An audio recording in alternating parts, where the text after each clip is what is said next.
হয়ে গেছে আমার মুরগির মাংস নামিয়ে ফেলবো, তারপর করবো মাছ ভাজা এবং পোলাও। নামিয়ে ফেললাম মাছটা, এখন রান্না করব মোরগের মাংস। ভুনা আজকে আর্জেন্টিনার জয় লাভের উপলক্ষে আমার জামাই শখ হয়েছে পোলাও মাংস খাবে, তার সাথে ইলিশ মাছ ভুনা হবে। ইলিশ সকালবেলা যে বাজার থেকে ইলিশ মাছ দেশি মুরগ নিয়ে এসেছে, পোলাও সাথে হবে বলছে। আমি ভাবছিলাম এই গরমে যে পোলাও খুব একটা ভালো লাগবে না, ওর এই বয়সও এখনও সেই এনার্জি, খাবি। পেঁয়াজ ভুনা করে নিচ্ছি, ইলিশ মাছের জন্য পেঁয়াজ দিয়ে ভুনা করব। ক্যাপ ভার্দের সাথে আর্জেন্টিনার জয় উপলক্ষে আমরা আজকে করছি পোলাও মাংস ইলিশ মাছ ভুনা। পেঁয়াজটা ভেজে নিচ্ছি। আমার হাজব্যান্ডের খুব শখ হয়েছে আজকে পোলাও মাংস এবং ইলিশ মাছ খাবে। ভীষণ একটি শক্তিশালী দল ক্যাপ ভার্দে নতুন করে আসলো, আর্জেন্টিনার ঘাম ঝরাতে হয়েছে সেই দলের সাথে জয়লাভ করতে। তারপরও মেসির গোল দেখে আমরা অনেক খুশি, আমরা মেসির অন্ধ সমর্থক। আমার হাজব্যান্ড সারা রাত জেগে এই খেলা উপভোগ করেছে, তারপর সকালবেলায় ছুটে গেছে বাজারে, তার জন্য ইলিশ মাছ আর নিয়ে আসে দেশি মুরগি রান্না হবে আজকে। মুরগির মাংস, দেশি মুরগির মাংস, পোলাও এবং ইলিশ মাছ ভুনা, সাথে মাছ ভাজা। বিশাল আকৃতির মাছ এনেছে শুধু আর্জেন্টিনা খেলায় জয়লাভ করার জন্য। এক এক পিস কি বড় বড়। দেশি মোরগ নিয়ে আসছে, মোরগ রান্না হবে। হ্যাঁ, আজকে খুশির সীমা নাই। বাবা, এই গরমে পোলাও মাংস মানুষ পাগলে খায়, আমার হাজব্যান্ড হচ্ছে সেই অবস্থা। এই গরমে আমার মোটেও ইচ্ছা ছিল না পোলাও মাংস রান্না করা, প্রচুর গরমে দাঁড়িয়ে রান্না করছি। ইলিশ মাছটা মশলা কষিয়ে হলুদ লবণ মাখিয়ে বসিয়ে দিলাম, ঢেকে দিই। জিতলো কোন দেশ, টাকা খরচ করছি আমরা। বাবা, মোরগগুলির সাইজটাও সুন্দর আছে। তান্ত্রিক বলেছিল আর্জেন্টিনা বিদায় নেবে এই রাউন্ডে। তান্ত্রিকের যত জারি জুড়ি শেষ হয়ে গেল, তার ভবিষ্যৎ শেষ। আর তান্ত্রিকদেরকে কেউ বিশ্বাস করবে না, ঝাড়ফুঁকদের কেউই আর বিশ্বাস করবে না।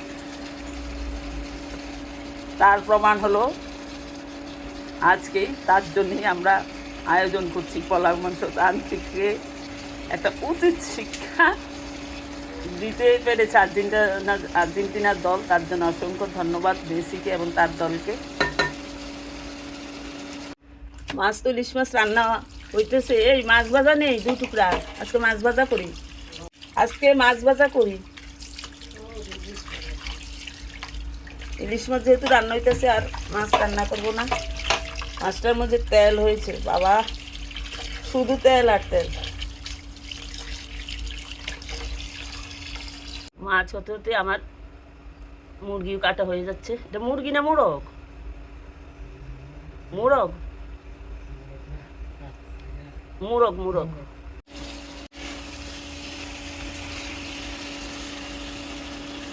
সামান্য একটু জিরা বাটা, পেঁয়াজ বাটা, খুবই সামান্য জিরা বাটা দিয়ে ইলিশ মাছ ভুনা করছি। মাছটা সিদ্ধ হওয়ার জন্য কিছু জল দিয়ে দিব, অল্প, খুবই অল্প। ঢেকে দিব, একটা কাঁচামরিচ দিয়ে ঢেকে দিব। হয়ে গেছে, নামিয়ে ফেলবো। আমি অবশ্য প্রিয় দলের খেলা দেখি না, কারণ আমার খেলা দেখতে গেলে হার্টবিট বেড়ে যায়। আমি দূর থেকে শুধু শুনি, কখনো কখনো চোখ বুঝে ঘুমিয়ে পড়ি। সুসংবাদ হলে সকালবেলা শুনি যে কে হারলো কে জিতলো, মনটা দুরু দুরু করতে থাকে প্রিয় দলের জন্য। মেসির কথা না বললেন, এটা তো সারা বিশ্বই জানে, সে মিউজিশিয়ান একজন ফুটবল জগতের। হয়ে গেছে আমার মাছটা, নামিয়ে ফেললাম মাছটা। এখন রান্না করব মোরগের মাংস।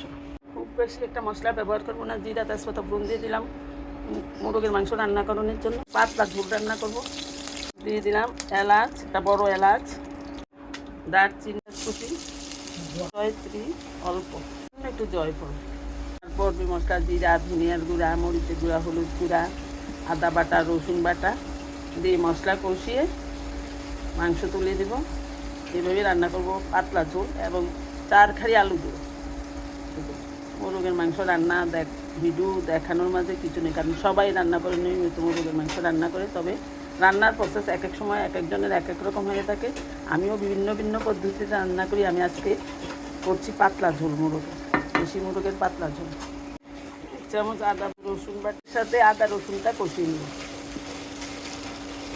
খুবই সামান্য তেলে। আমি এখন সাধারণত রান্না করার চেষ্টা করি, খুব একটা তেল ব্যবহার করি না নিজের স্বাস্থ্যের জন্যে, কারণ প্রেশার সবসময় বেশি থাকে। এই বয়সে একটু তেল কম খাওয়াই ভালো। জিরা বাটা, ধনিয়ার গুঁড়া 1 চামচ, জল দিব, মরিচের গুঁড়া 1.5 চামচ, হলুদের গুঁড়া 1.5 চামচ, অনুযায়ী লবণ দিয়ে দিব। এখন মশলাটা সম্পূর্ণ কষিয়ে নেব।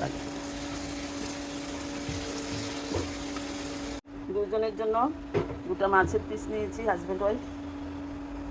মশলাটা তেল ছেড়ে গেছে, দিয়ে দিব মাংস। তারপর কষিয়ে রান্না করব মিনিমাম আধা ঘন্টা।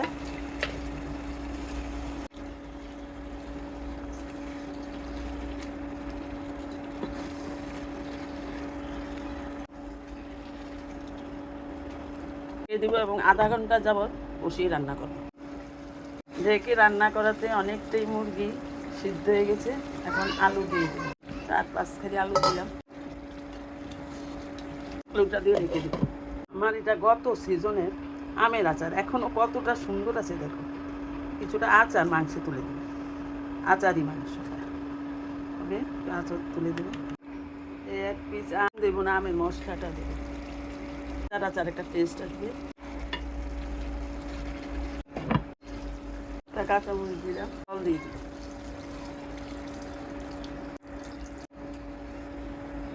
তো আমের আচার বলতে আমের মশলাটা দিয়ে তোমরা মুরগির মাংস রান্না করে খেয়ে দেখতে পারো, অন্য ধরনের টেস্ট হয়। আর দেবো না জল, মাংস প্রায় সিদ্ধ হয়ে এসেছে, রানের থেকে মাংস ছুটে গেছে।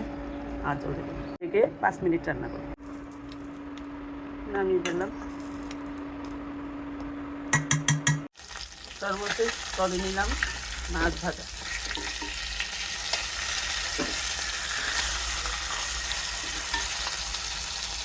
হয়ে গেল আমার সাদা ধবধবে পোলাও।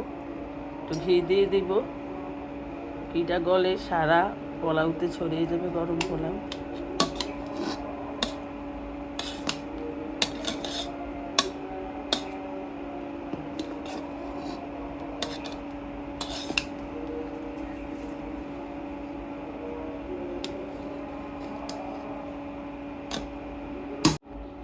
আর্জেন্টিনার খেলার জন্য এই আয়োজন আজকের আমার।